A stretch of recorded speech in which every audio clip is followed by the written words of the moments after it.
오늘 주신 말씀은 빌립보서 3장 7절부터 10절입니다. 신약성경 빌립보서 3장 7절부터 10절까지 같이 봉독하도록 하겠습니다.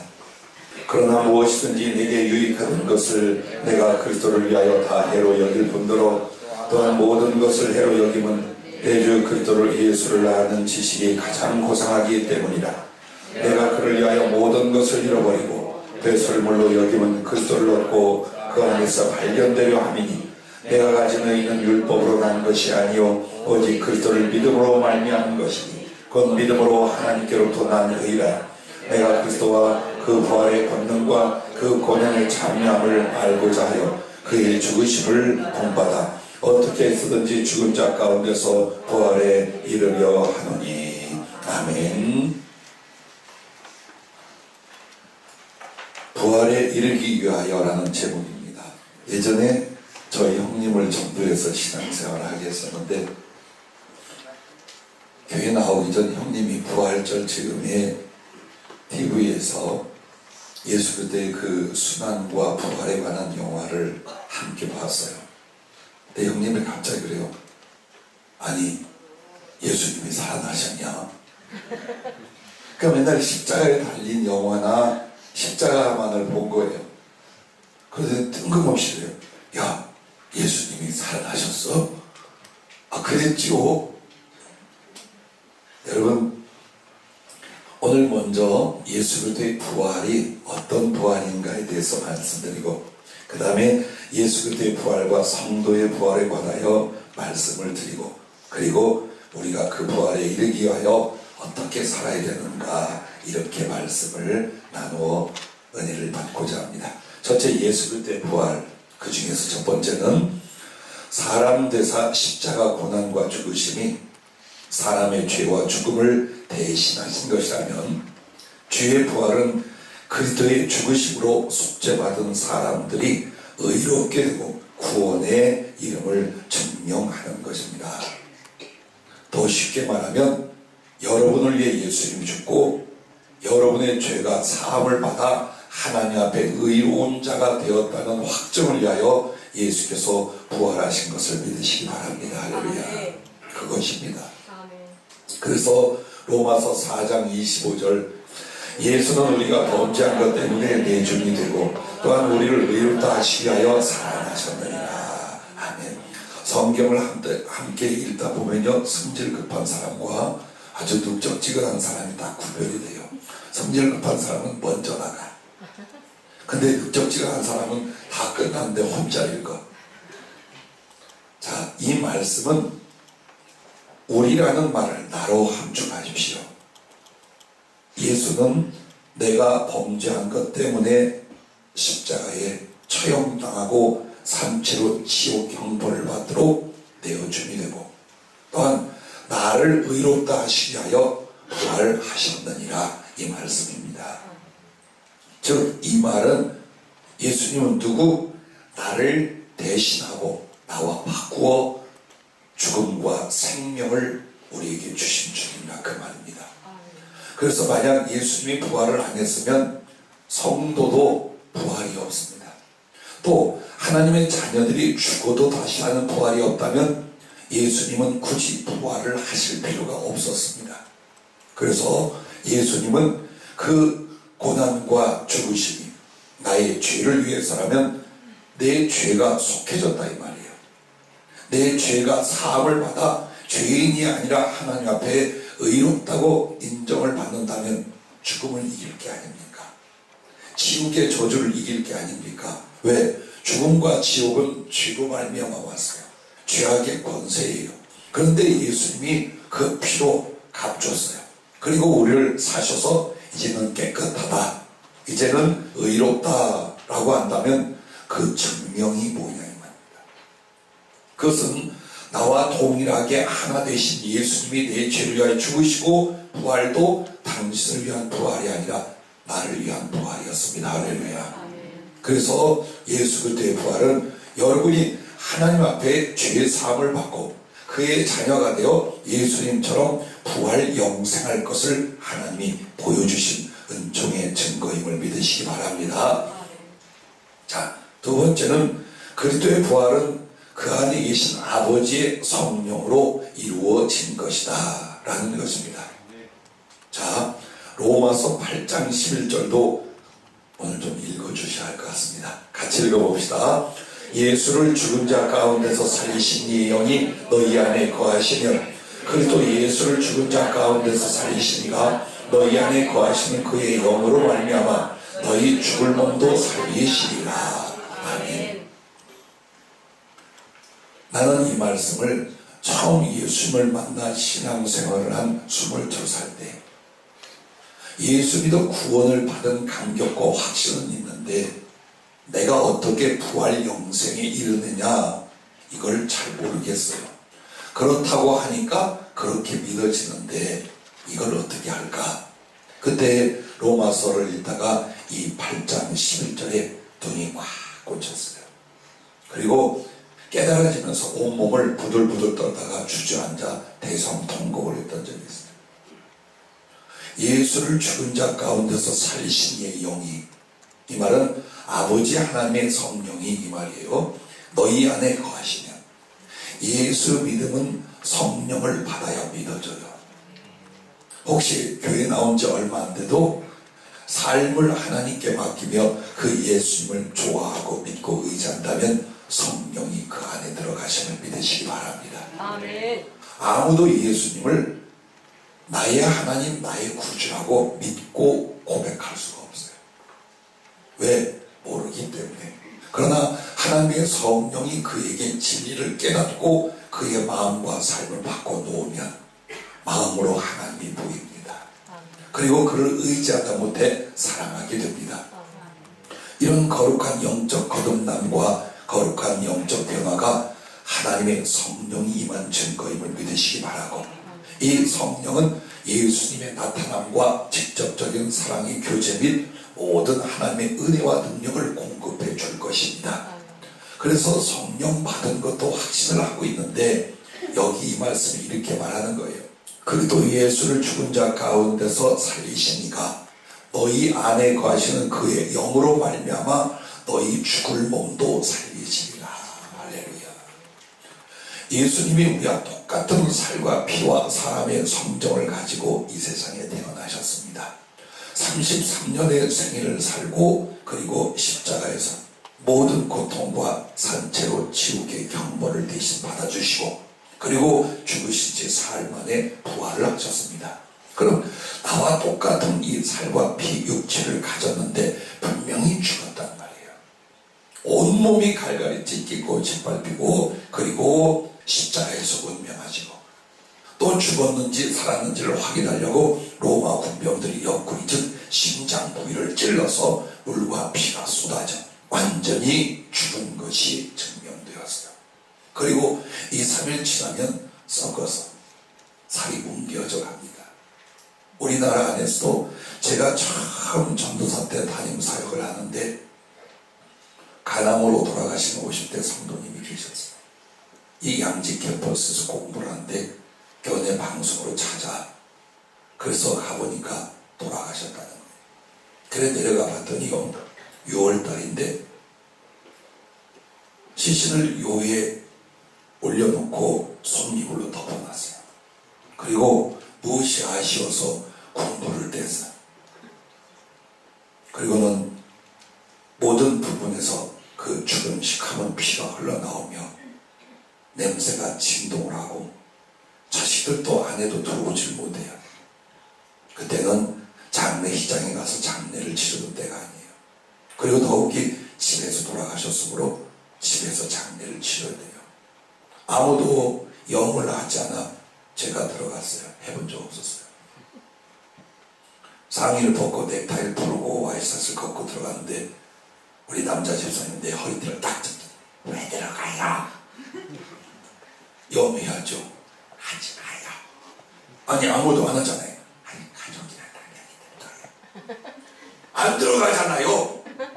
내가 서 있으니까 할 수 없이 양반도 팔 걷어붙이고 와서 잡아요. 근데 이불을 걷는데 정말 코로 입으로 시커먼 피가 흘러나오고 나는 냄새가 안 나요. 꼭 무말랭이 조금 상한 냄새가 왜 안 나? 그래 옷을 가위로 자르고 등을 딱 잡아드는데 뭐가 물컹해. 그래서 손을 떼봤더니 이미 살이 짓무르고 썩어서 내 손에 이렇게 묻어나오더라고요. 사람의 몸이 그와 같아요. 예수님도 그렇게 매를 맞고 찢기고 상하고 진붕개진 몸으로 숨을 거두셨으면 그 지역 그 기온 가운데 이미 상했을 거예요. 그러나 부활하셨다 그 말이에요. 그러면 우리도 어떻게 도대체 이 몸이 죽고 또 죽고 다 화장을 해버리거나 땅에 들어가 썩거나 없어지는데 어떻게 부활을 하느냐? 여러분, 여러분의 그 육체에 있는 기본 입자와 조직을 가지고 부활하는 게 아니에요. 하나님의 성령이 새 몸을 만들어 주시는 거예요. 할렐루야. 그게 부활이에요. 그래서 옛날에는 기독 신자는 저기 화장도 하지 말라고 그랬어요. 왜? 부활 어떻게 하니? 그 몸뚱이가 아니 수천 년 전서 없어진 사람 부활 못한 그게 아니라 육은 흙으로 돌아가 그 흙을 가지고 주님이 다시 만드는 게 아니라 내 영혼에 예수님의 성령이 와 계셔요. 그럼 내 영혼에서 그 성령님이 떠나지 않아요. 그래서 죽을 때도 하나님의 영이 같이 계시고 천국에 올라가도 하나님의 영이 같이 계시고 주 예수의 이 세상에 재림하시고 세상의 종말에도 여러분에게 그 같이 계신 성령님이 신령한 새 몸을 주시니 그게 부활입니다. 그래서 예수님을 그 죽은 썩어진 살인데도 부활을 시킨 성령님이 네 안에 있지 않느냐. 그러면 너 역시 죽을 몸이거나 썩어 없어진다 해도 그 성령이 너를 예수님처럼 부활을 시킬 것이다. 할렐루야.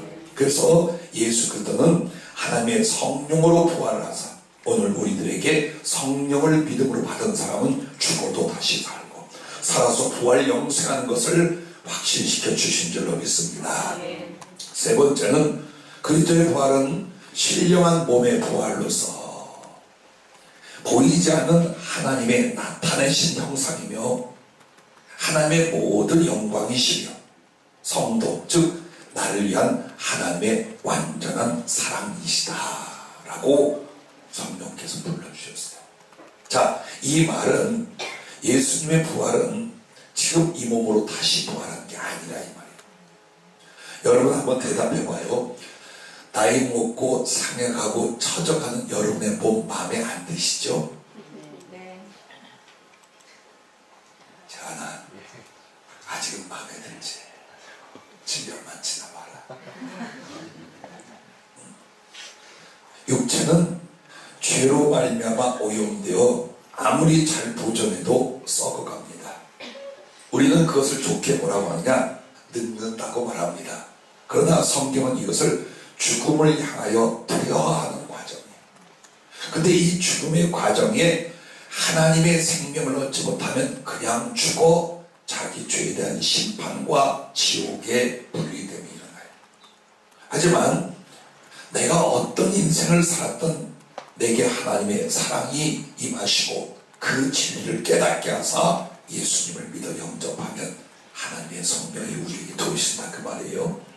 그래서 여러분이 다시 예수님 그 부활처럼 부활을 할 때는 이 몸이 아니라 완벽한 하나님의 능력의 몸이 되게 한다 이 말이에요. 그래서 신령한 몸이란 이 물질적 육체는 제한을 받고 상하고 썩게 되어 있어요. 그리고 죄의 유혹의 근본이에요.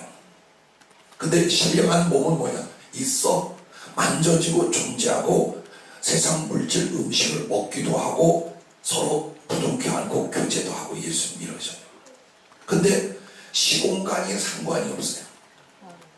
하나님의 나라를 그대로 갔다 올 수도 있고 이 세상에 존재할 수도 있고 즉 과학으로 인간의 지식과 이성으로 상상할 수 없는 그런 몸이 되는 거예요. 늙지도 병들지도 죽지도 않는 가장 아름답고 신령하고 지혜롭고 능력 있는 존재로서의 몸을 입게 되는 것입니다. 그래서 주님이 이 신령한 몸의 부활을 했는데 그것은 우리에게 무엇이냐? 하나님은 영이시라 보이지 않잖아요. 나타내시지 않잖아요. 그런데 이제는 하나님의 인격적 형상만이 아니라 보여지는 존재적 형상으로서 예수님이 부활해 계십니다. 천국에 갔을 때에 제가 자주 간증하죠. 제일 흥분되는 궁금함이 하나님 보좌 앞에 나갈 때에 하나님은 어떤 형상으로 계실까요?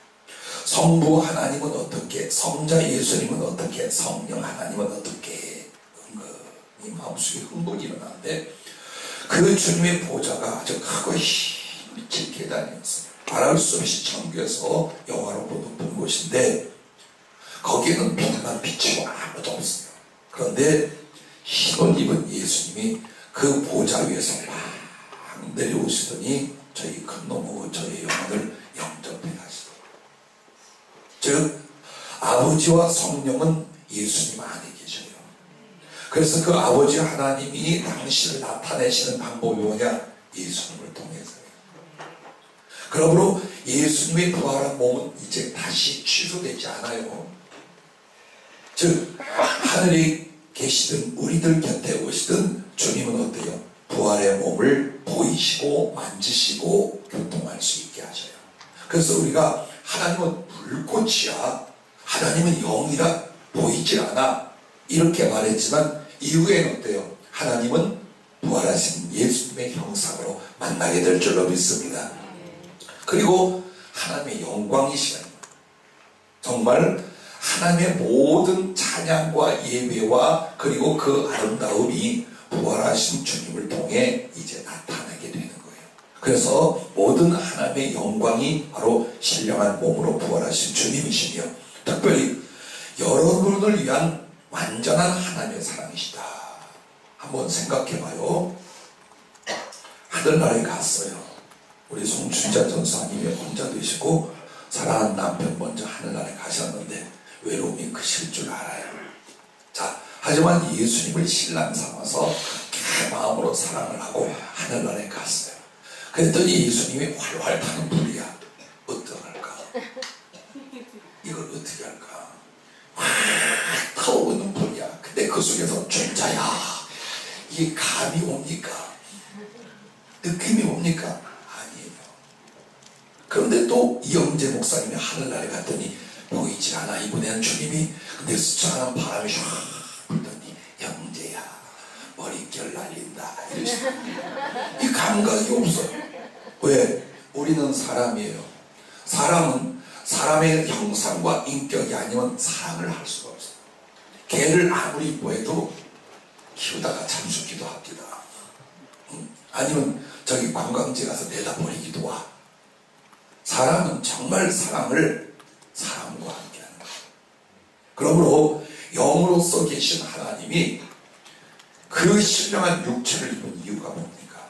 눈으로 보고 서로 만지고 서로를 느끼고 그 사랑을 위하여 내가 부활의 사람인 것처럼 주님도 나를 위하여 부활의 사람이 돼서 인격과 존재적으로 영원히 사랑할 수 있는 그 사랑의 실제와 깊이를 나누게 하시게 하여 주님은 사람의 모습으로 부활해 계신 것을 믿으시기 바랍니다. 아멘.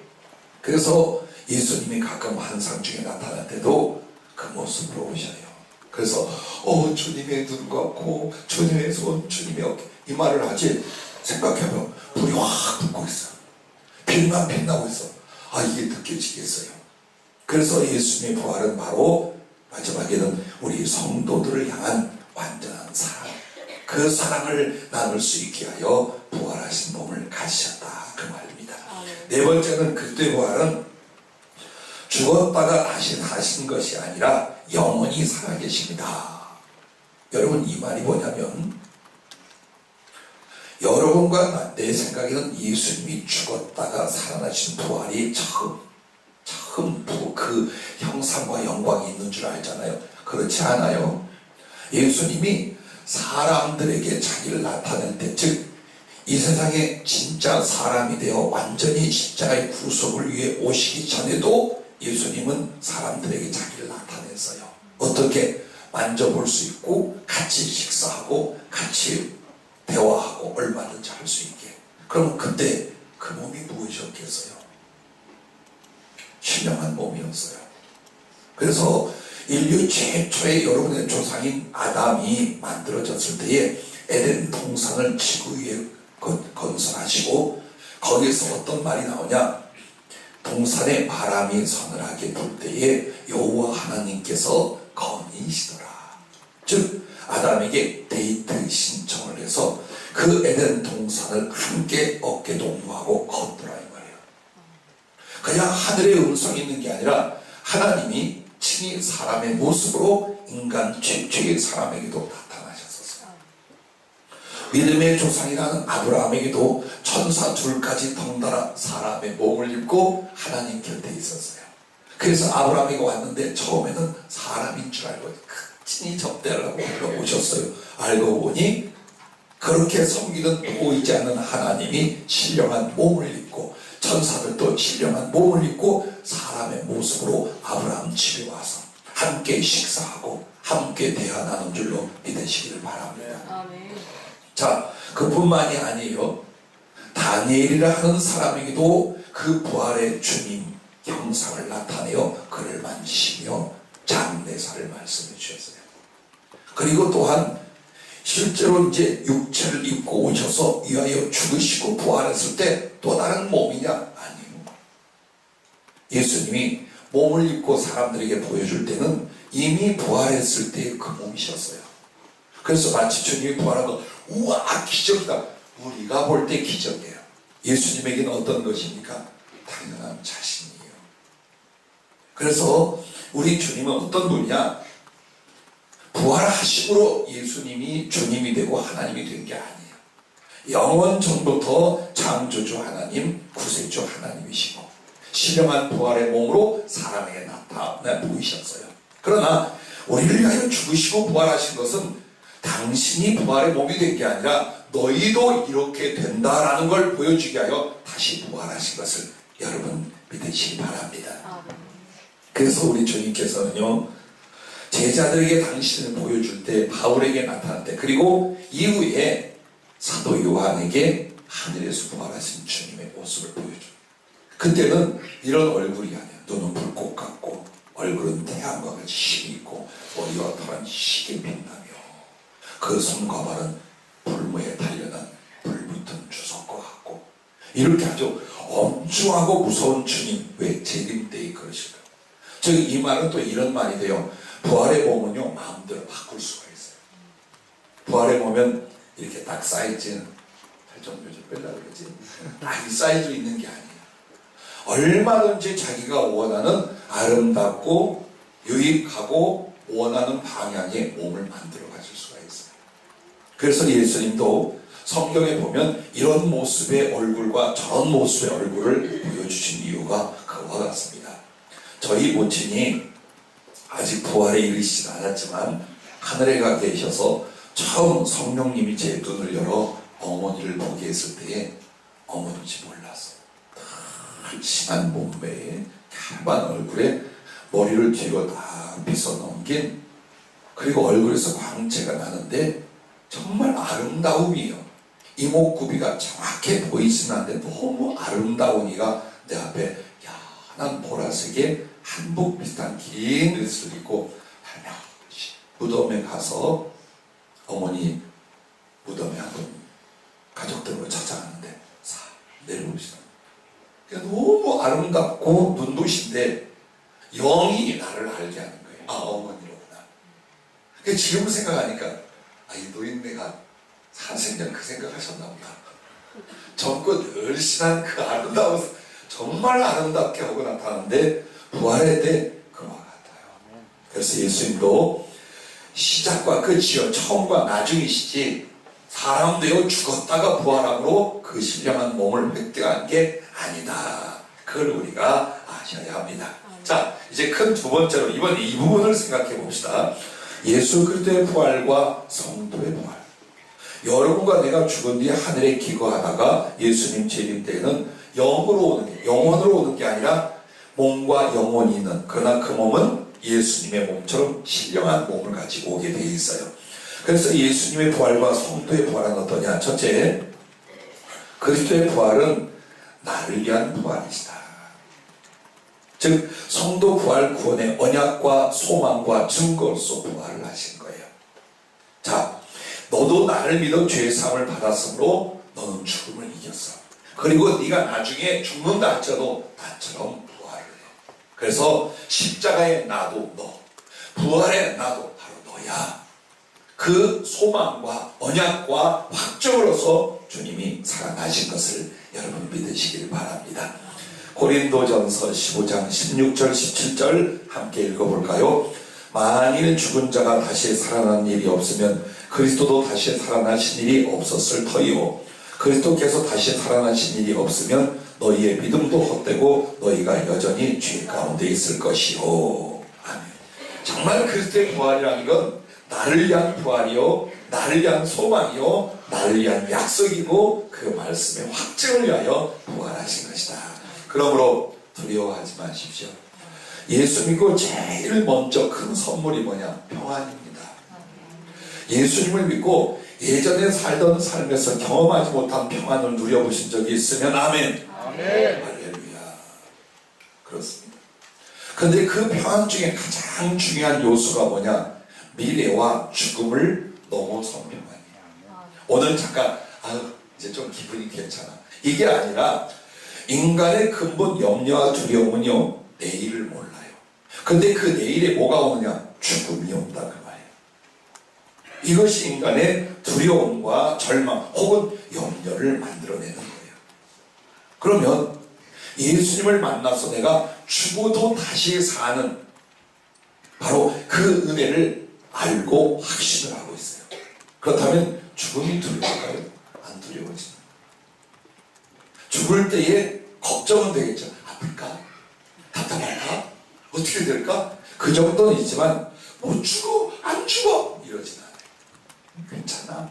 언제고 이것을 보고 나면 내가 확실히 알고 믿는 것은 예수님이 계신 것과 그의 나라와 그와 함께 다시 부활하는 이것입니다. 할렐루야. 그래서 그리스도의 부활은 당신을 위한 것이 아니라 우리를 위한 부활이시고, 두 번째, 그리스도의 부활이 성령으로 하신 것처럼 성도의 부활도 그 가운데 계신 성령으로 이루어질 것을 믿으시기 바랍니다. 세 번째, 성도 부활의 몸은 예수 그리스도의 부활의 몸과 같다 이 말이에요. 같다. 동일해. 질이 차이가 있는 게 아니에요. 빌립보서 3장 21절 말씀 한번 볼까요? 읽겠습니다. 그는 만물을 자기에게 복종해 하실 수 있는 자의 역사로 우리의 낮은 몸을 자기 영광의 몸의 형체와 같이 변하게 하시리라. 할렐루야. 이것입니다. 자기 몸의 그 영광의 몸, 한마디로 부활하신 그리스도의 몸과 같은 몸으로 여러분을 부활시킬 것이다 그 말입니다. 그렇다면 여러분 보세요. 뭘까요 도대체 부활의 몸이? 그걸 입으면 우리가 어떻게 될까요? 예수님의 지혜와 능력과 사랑 그리고 영광, 이것이 동일합니다. 즉 여러분과 내가 부활할 때의 존재적인 능력이 얼만큼 되느냐, 주님께 이것을 말한 적이 있어요. 이후에 이 물질적인 우주는 없어진다예요. 하나님이 없앱니다. 왜? 인간의 죄로서 물질 세계 전체가 오염이 됐어요. 그래서 없앱니다. 그래서 주님께, 주님 아깝지 않습니까? 얼마나 사랑을 생각해요. 베드로를 탓할 게 없어요. 나도 그렇게 기도해요. 주님 아깝지 않습니다. 그런데 대답이 어떻게 왔느냐? 부활의 때는 너희가 이 우주를 직접 만들 수 있다. 혹은 경험할 수 있느니라. 자, 집 한 채도, 아니 화장실, 야외 화장실 하나도 못 만들어. 누가? 저는요. 아니 집에 전등이 다 고장났는데 이거 지금 1년째 못 고쳐. 이게 우리들의 모습이에요. 그런데 부활의 때는 예수님의 지혜와 능력이 다 오게 돼 있어요. 그래서 여러분이 정말 하나님과 똑같을 수는 없지만, 하나님의 존엄과 영광을 넘어갈 수는 없지만 하나님의 은혜와 능력이 그대로 나를 통해 나타나 원하는 것을 무엇이든지 이룰 수 있는 그야말로 창조적인 능력자들이 됩니다. 그리고 모든 지혜와 비밀을 다 갖게 되고, 그런데 이 지혜로서 하나님의 사랑을 능력으로서 증거하고 나타내고 나누게 하는 거예요. 그래서 한마디로 신적인 존재, 하나님과 동등한 신적인 존재가 되는 게 뭐냐? 죽은 뒤에 주님과 함께 부활하는 그때입니다. 그게 하나님이 여러분을 지으신 목적이었어요. 이렇게 살다가 이렇게 늙고 이렇게 외롭고 이렇게 아프게 죽어가는 것이 여러분을 지은 목적이 아니에요. 기억조차 안 할 것입니다. 우리가 어떤 존재가 되어 하나님의 나라에서 함께할 때는 아마도 옛 것을 기억조차 안 할 것입니다. 그날이 있어요.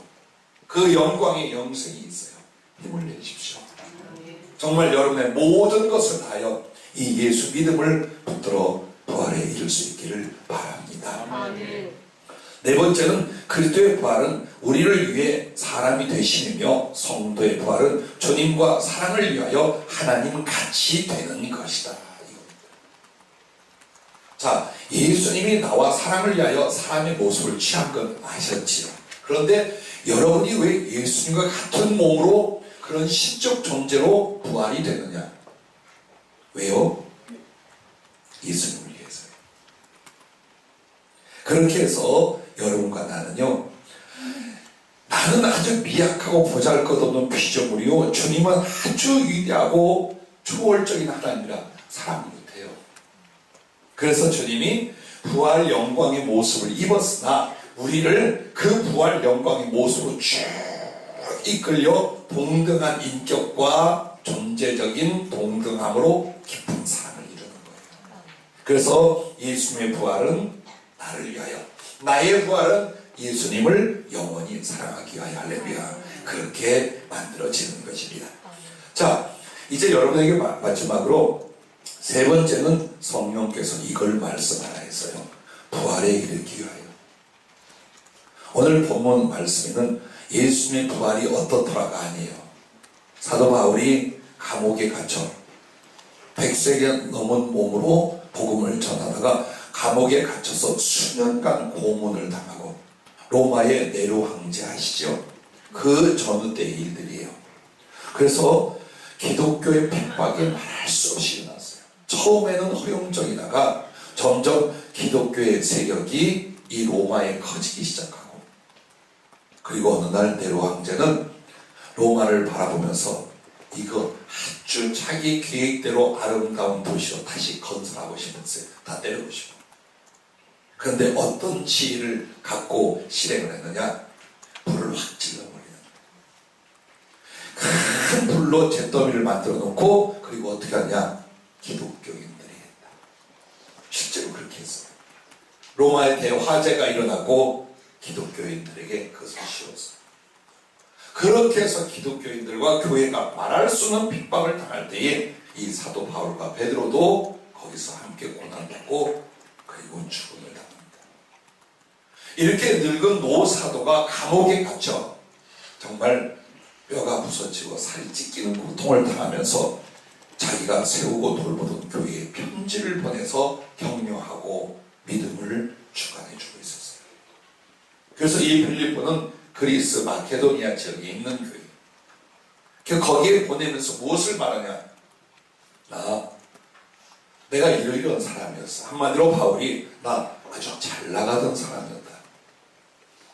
유대인으로서, 사업가로서, 전문직과 그리고 학자로서 돈을 벌자면, 정치를 하자면 최고의 자리에 갈 수 있었어.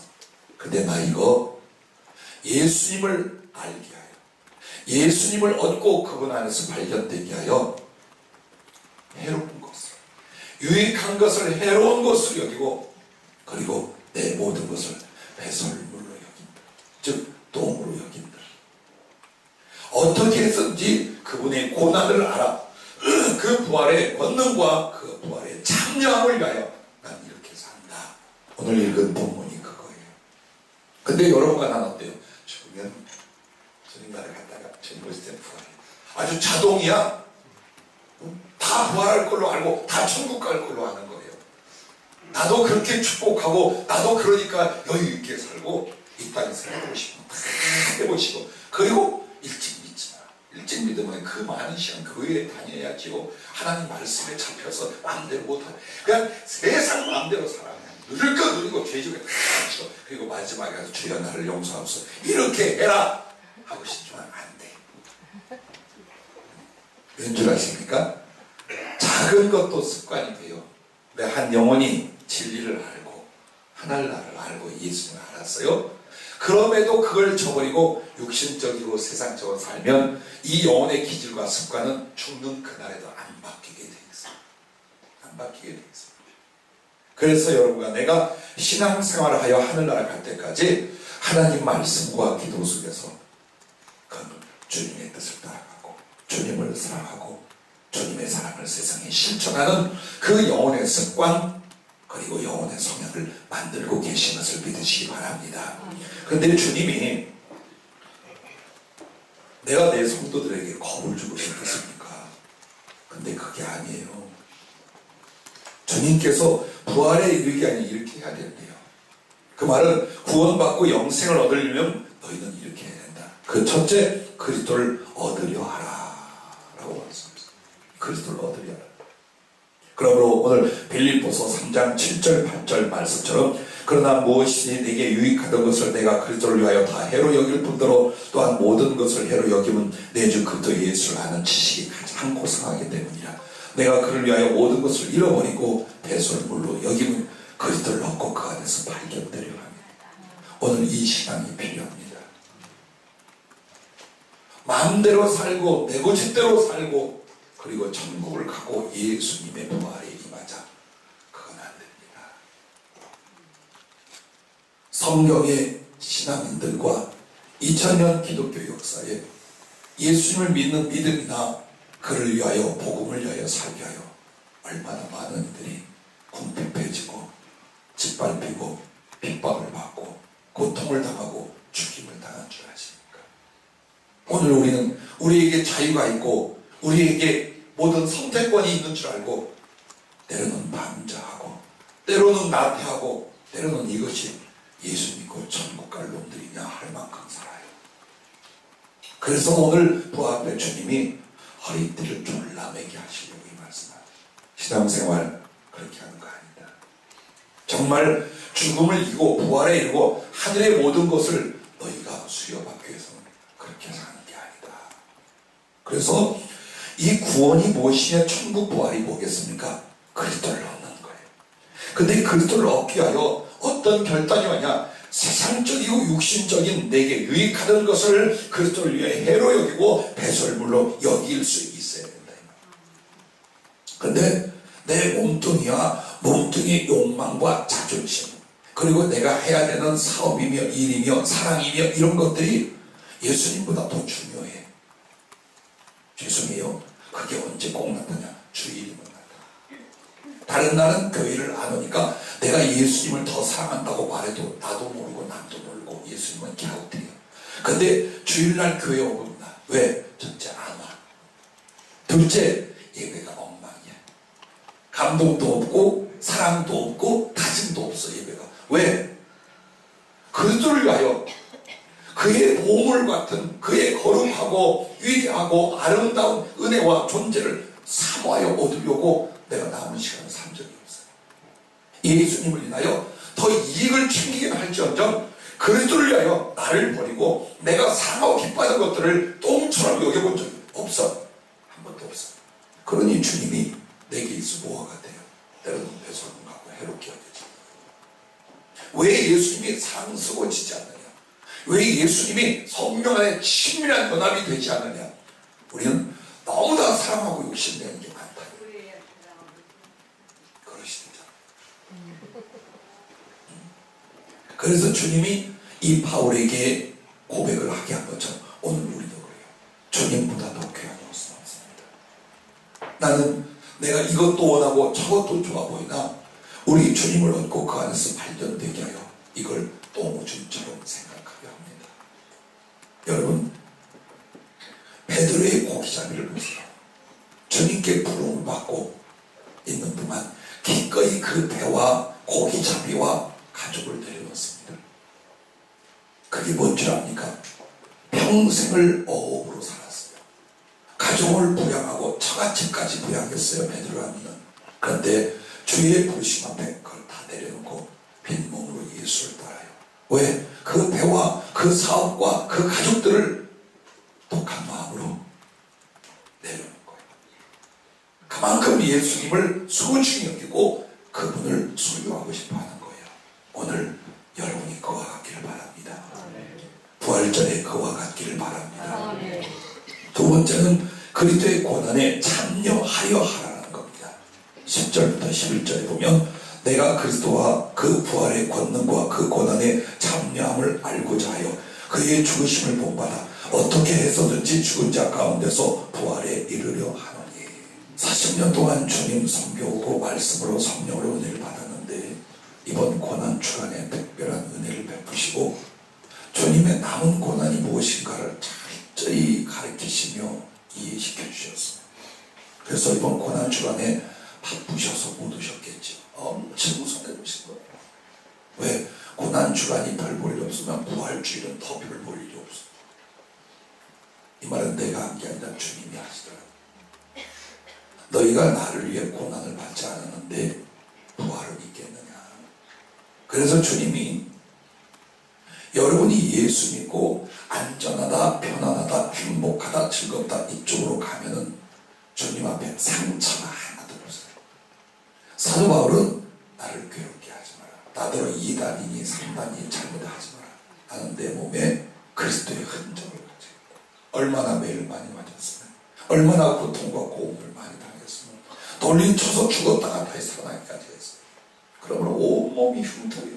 마치 부활하신 주님이 사랑하는 제자들에게 당신을 보일 때 손은 여전히 구멍이 뚫어져 있었어요. 그 발목에도, 그리고 손을 내 옆구리에 넣어보라 할 때 창이 찌르고 들어간 그 창자국이 손바닥만하게 나 있었어요. 등걸리는 데가. 자, 부활의 몸엔 세상의 흔적이 없어요. 솔직히 말하면 가장 아름답고 완벽해요. 그런데 주님은 그 고난을 당하신 모든 흔적, 십자가의 흔적을 고스란히 갖고 부활을 하셨어요. 그리고 제자들에게 도마에게 만져봐라고요. 왜일까요? 우린 이렇게 생각했죠. 그래야 이 주님이, 죽었던 주님, 부활하신 그 예수님 맞아 라고 믿게 하려고 그랬다고 생각해요. 주님 그것만 아니에요. 부활은 이 고난의 십자가를 지고 와서 부활하는 것이다를 성도들에게 알려주기 위한 것이랍니다. 그래서 주님이 부활의 때에, 즉 주님께 오면 여러분의 신체가 산답니다. 못자국이 있는지, 채찍 자국이 있는지, 그리스도를 위하여, 복음을 위하여 어떤 고난과 수고를 감당했는지 여러분의 영혼의 신체 검사를 한답니다. 그런데 만약 흔적이 없어, 그리스도를 위한 고난도 죽음도 흔적이 없어, 이 사람은 거절한다. 구원이 없어요. 하늘나라에서 거절한대요. 부활 절대로 부활하지 않아요. 오늘 아셔야 돼요. 예수 믿는데 주님은 왜 그렇게 엄청난 희생과 처참한 죽음과 모든 걸 다 바쳤어요? 사랑을 위해서 그랬어요. 여러분이 예수님을 사랑하면서 수고를 안 하고 고난을 안 받으려고 하는 건 사랑이 아니에요. 즐김이에요. 예수에 관한 것을 즐기려는 것은 사랑은 아니에요. 사랑은 반드시 그 대상을 위하여 더 수고하게 됩니다. 그리고 고난을 기꺼이 받습니다. 자식을 키울 때도 그렇게 키웠죠. 아내나 남편을, 부모를 섬길 때도 그렇게 했죠. 하물며 예수님을 믿고 예수님을 내 하나님, 내 왕, 내 구주로서 사랑한다는 여러분이 그리스도를 위한 고난을 두려워한다면, 그것을 피한다면 그 고난과 죽음으로 우리에게 부활을 주신 주님의 부활에 우리가 어찌 함께 참여할 수 있겠습니까? 여러분들 주님 만날 때 십자가의 못자국을 가지고 오십시오. 주님을 끌어낼 때 함께 그 창자국을 만져볼 수 있게 하십시오. 십자가를 지고 사람들을 등에 업고 달리라고 여러분 등허리가 갈갈이 찢어진 그 흔적을 가지고 예수님에게 갈 수 있기를 바랍니다. 부디 예수님은 이 땅에서 마음대로 누리고 원하는 것을 이루어주는 분이라고 생각하지 마요. 다 해줬어요. 모든 걸 다 해줬어요. 그리스도를 위한 고난은 여러분 목적과 사랑의 동기를 가져야 돼요. 안 그러면 성도는 예수 그리스도를 위하여 고난 안 받습니다. 내 몸뚱이와 필요한 걸 위하여 수고할지언정 어떤 신앙, 어떤 믿음, 어떤 정절, 어떤 사랑, 어떤 주량한 충성을 위해서 수고하랍니다. 그리고 고난이 올 때 어떻게든 피하려고 하지 궁핍을 맞서봅니까? 핍박을 맞서봅니까? 짓밟히는 자리를 맞서봅니까?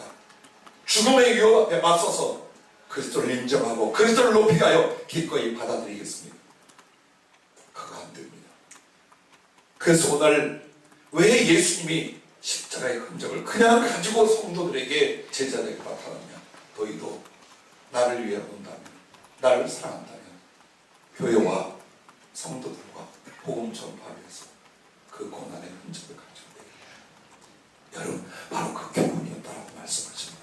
그렇습니다. 그리하여 여러분 정말 그리스도의 복음과 그리고 그 삶을 위하여 남은 인생을 살아가시기 바랍니다. 여러분에게 이 땅에서 주님을 위하여 고난을 받고 복음을 위하여 수고를 하고 부활을 향하는 소망을 가지고 살아간다면 주님께서 이 땅에서 오히려 잘 되게 합니다. 그리고 여러분에게 많은 영혼을 맡기며 그들을 구원케 하실 것입니다. 그리고 주님의 나라가 상인 줄로 압니다. 그리고 부활이 상인 줄로 믿습니다. 그리고 더 큰 상은 예수 그 주님이 여러분의 상급이 될 것입니다. 두려워하지 마십시오. 염려하지 마십시오. 여러분의 몸과 마음에 그리스도와 복음을 위한 고난과 사랑의 흔적을 가지고 가십시다. 그때에 주님을 보게 될 것이요 주님과 함께 같은 몸, 같은 사랑,